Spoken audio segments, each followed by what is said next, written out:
Hello, everyone, and welcome to Tabor Talk. So, I'm actually going to have a new feature on this channel. So, why I'm doing this? Well, it's a music channel, by the way, on guitar. I'm going to talk about guitar heroes. So, what really prompted me to do this was, well, really two things. I've been playing guitar my whole life, really. So, 4 decades. I started as a teenager, and I love music and guitar, but I'm not very good. I'm a bedroom guitarist. I'm not a professional at all. I make a ton of mistakes, and I really don't know a whole lot about theory, just the basics, but I do love music and I'm a fan.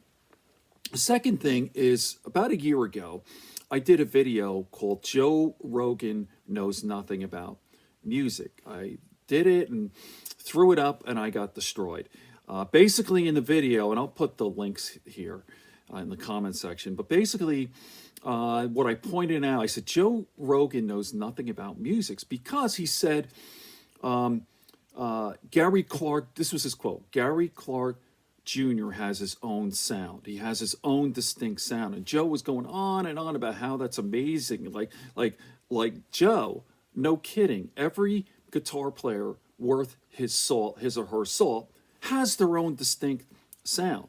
So anyway, people didn't like it, and I did a couple of videos, and I responded. I'd say this is preposterous. Anybody who's better than average, who something obviously has their own sound. Eddie Van Halen, Alex Lifeson, Eric Clapton, blah. So I came up with a list right now of 200 guitar players who have their own sound. So it's not just Gary Clark Jr., Joe. All right, let me start. What I'm going to do is I'm going to talk about it. I've taken some notes here. I'll talk about the guitars, and then I'll play a little riff. Like this, I'm going to start with Frank Zappa.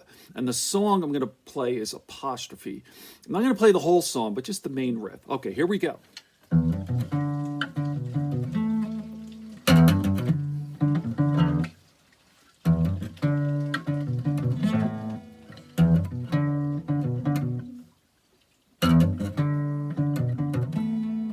That's a hard note to hit. Right, then he goes here.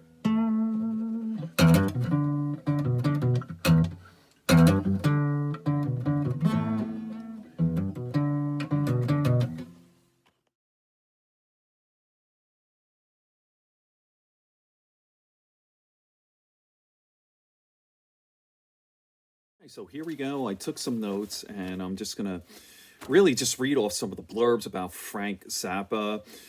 Very controversial guy. Unfortunately, Frank died very young. I think he was 52, prostate cancer. That was back, I'm not even sure, was it the 90s or early 2000s? Very, very sad. But anyway, just the little bit about Frank Zappa. He was a he started out as the leader of the avant-garde satirical group Mothers of Invention. This was in the 60s. Oh, by the way, here's his date here. I see that Frank died in 1993, so he's 53 years old. And Frank had a unique style. His guitar prowess emerged really in the 70s, and it was kind of like a hybrid of, and I jotted this down here, classical, jazz, and rock forms.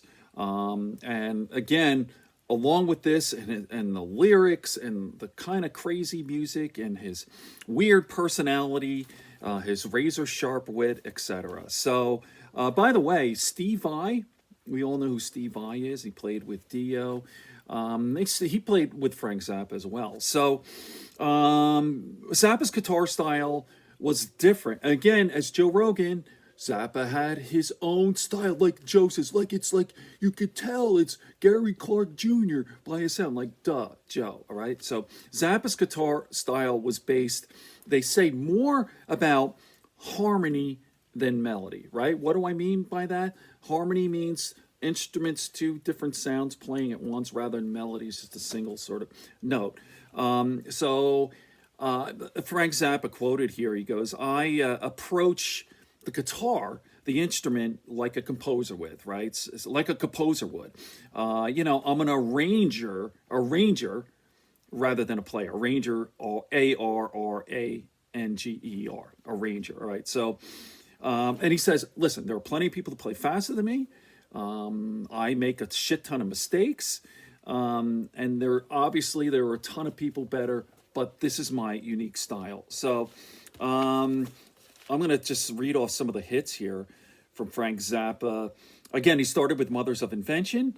Some of the great albums. Freak Out in 1966. If you don't have that album, whoa, that's what put Zappa on the charts. So Freak Out 1966, Absolutely Free 1967. We're only in it for the money.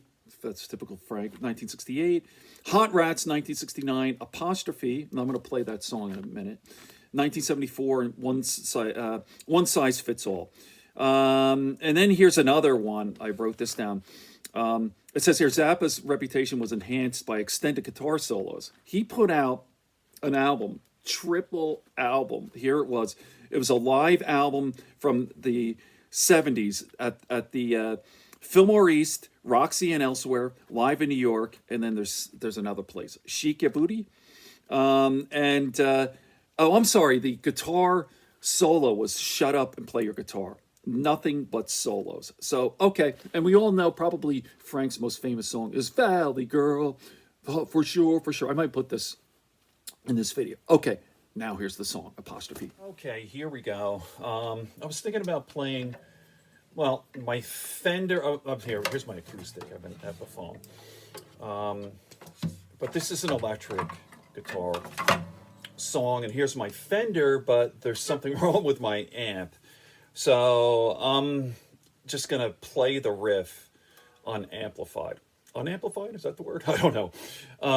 And by the way, I am not very good. I'm an average player, although I do have moments. You know, I've been playing a long time, and I just get a lot of enjoyment out. But all I want to do is just show you the main riff from Apostrophe, all right? So, and here we go. I'll just play, and then I'll just talk for about a minute, all right?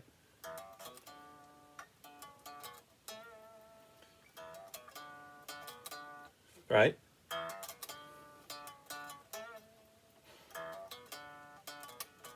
All right, so I just learned this song about 10 minutes ago. And again, I'm not really even that good, but the riff is very nice. It's a stretch. It's open. This is on the low E, open, and then stretch to 7. Right there. And then down to the A string, 5th string, 7th. I'll put the tab in the comment section too. And it's and here's a bend here. Right here.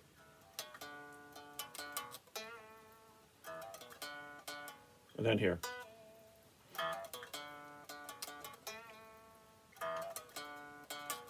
And these are nice chords here, bar chords. Ready?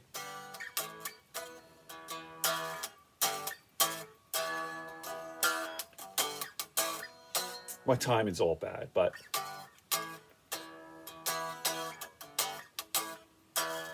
And then here.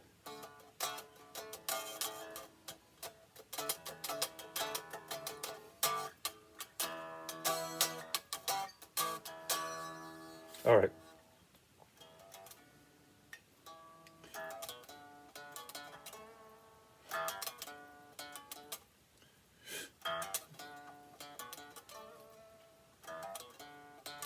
Okay. Next time I'll be a lot better, more professional. But this is Tabor Talks, totally spontaneous. All right. Good friends, good books on a sleepy conscience.